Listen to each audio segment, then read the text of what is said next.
150મી જન્મજયંતિ અવસરે જનજાતીય ગૌરવ દિવસની રાષ્ટ્રીય કક્ષાની ઉજવણી તથા લોકાર્પણ અને ખાતમુહૂર્ત કાર્યક્રમમાં આપણી સૌની સાથે મંચ ઉપર ઉપસ્થિત આદરણીય વડાપ્રધાન શ્રી નરેન્દ્રભાઈ મોદી સાહેબ, સન્માનીય રાજ્યપાલ શ્રી આચાર્ય દેવવ્રતજી, ભારતીય જનતા પાર્ટીના પ્રદેશ અધ્યક્ષ શ્રી જગદીશ વિશ્વકર્માજી, મારા સાથી મંત્રી શ્રી નરેશભાઈ પટેલ, ડોક્ટર જયરામભાઈ ગામી, સાંસદ સભ્ય શ્રી મનસુખભાઈ વસાવા, ધરતી આબા ભગવાન બિરસા મુંડાના પરિવારજન શ્રી બુધરામ મુંડાજી અને શ્રી રવિ મુંડાજી, વિશાળ સંખ્યામાં ઉપસ્થિત જનજાતીય ભાઈઓ બહેનો, પ્રેસ મીડિયાના મિત્રો, સૌને મારા નમસ્કાર.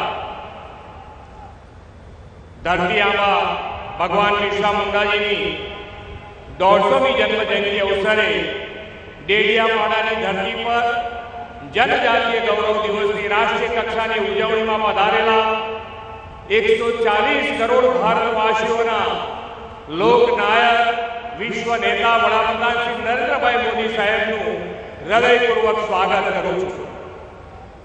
આજે સૌને વિશ્વાસ અને ભરોસો છે કે મોદી હૈ તો મુમકિન હૈ. બિહાર વિધાનસભાની ચૂંટણીમાં શ્રી મોદી સાહેબ પરનો લોકોનો ભરોસો વધુ સુદૃઢ બન્યો છે અને લોકોએ વિકાસની રાજનીતિને વરેલી એનડીએને પ્રચંડ સમર્થનથી જન આશીર્વાદ આપ્યા છે.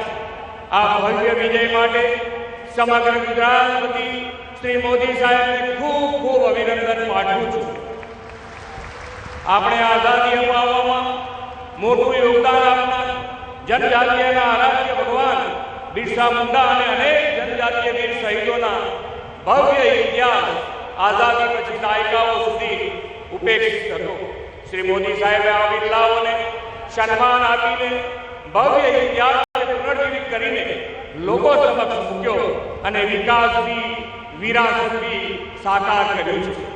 માનગઢ ક્રાંતિ સંગ્રામના લડવૈયા ગોવિંદ ગુરુ અને ભીલ બાંધવોની સ્મૃતિમાં ગોવિંદ ગુરુ સ્મૃતિવનનું માનગઢમાં વડાપ્રધાનશ્રીની પ્રેરણાથી નિર્માણ થયું છે.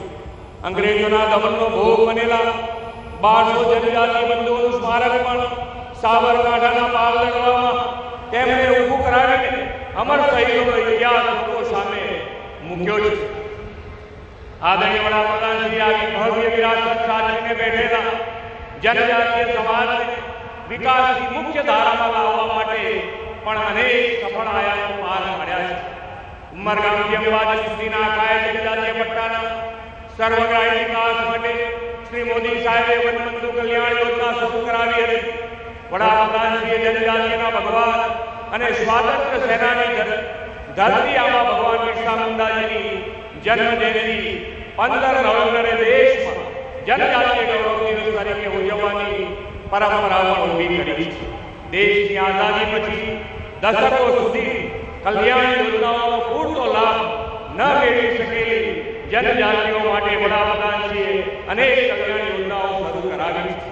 વડાપ્રધાનશ્રી જનજાતીય આદિવાસી ન્યાય મહાઅભિયાન PM જનમન માટે 24,000 કરોડ રૂપિયા સાથેનું મિશન શરૂ થયું છે.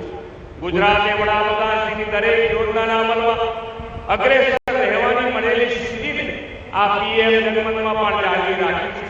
ખાસ નબળા આદિમ જૂથોને PM આવાસ ગ્રામીણ અંતર્ગત આવાસ મંજૂરીઓ ગુજરાતને બેસ્ટ પરફોર્મન્સ સ્ટેટનો પુરસ્કાર 14,552 આવાસોની મંજૂરી સાથે હમણાં જ મળ્યો છે. ભગવાન બિરસા મુંડાને જનજાતિઓ ધરતી આબા તરીકે પણ પૂજે છે. આદરણીય શ્રી મોદી સાહેબે તેમની સ્મૃતિમાં ધરતી આબા જનજાતીય ગ્રામીણ ઉત્કર્ષ અભિયાન શરૂ કરાવ્યું છે. ગુજરાતમાં અભિયાનમાં 21 જિલ્લામાં 700થી વધુ સેવા કેમ્પ કરીને 5 લાખથી વધુ જનજાતિઓના લોકોને આપી દીધા છે. 22 વિકાસ યોજનાઓના લાભ 1 લાખ ઉપરાંત જનજાતિ બંધુઓને પણ આપ્યા છે. જનજાતિના યુવાનોને પણ સમય અનુકૂળ વિકાસમાં લાવવાના વિઝન સાથે વડાપ્રધાનશ્રીએ આદિ કર્મયોગી અભિયાન આપ્યું. આપણે ડોક્ટરો, શિક્ષકો, યુવાનો એવા 15,000 જનજાતિ યુવાનોને આદિ સહયોગી બનાવ્યા છે.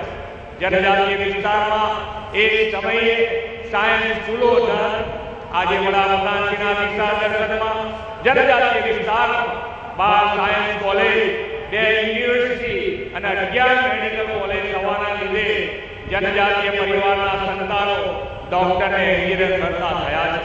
જનજાતીય સમુદાયની આરોગ્યની સુખાકારી વધુ સુનિશ્ચિત કરવા અને રોગ પરીક્ષણ, સારવાર સંભાળ પર ફોકસ કરવા માટે પ્રધાનમંત્રીશ્રીની પ્રેરણાથી ગુજરાત જીનોમ સિક્વન્સિંગ પ્રોગ્રેસ શરૂ કર્યો છે.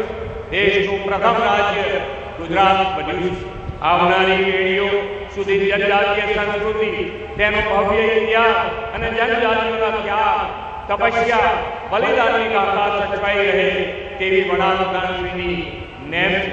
આપણે આ નેમ સાકાર કરવા તારીખ 7 થી 13 નવેમ્બર સુધી અંબાજી અને ઉમરગામ એમ 2 સ્થળથી એકતાનગર સુધીની જનજાતીય ગૌરવ રથયાત્રા જન સહયોગથી સફળતાપૂર્વક યોજી.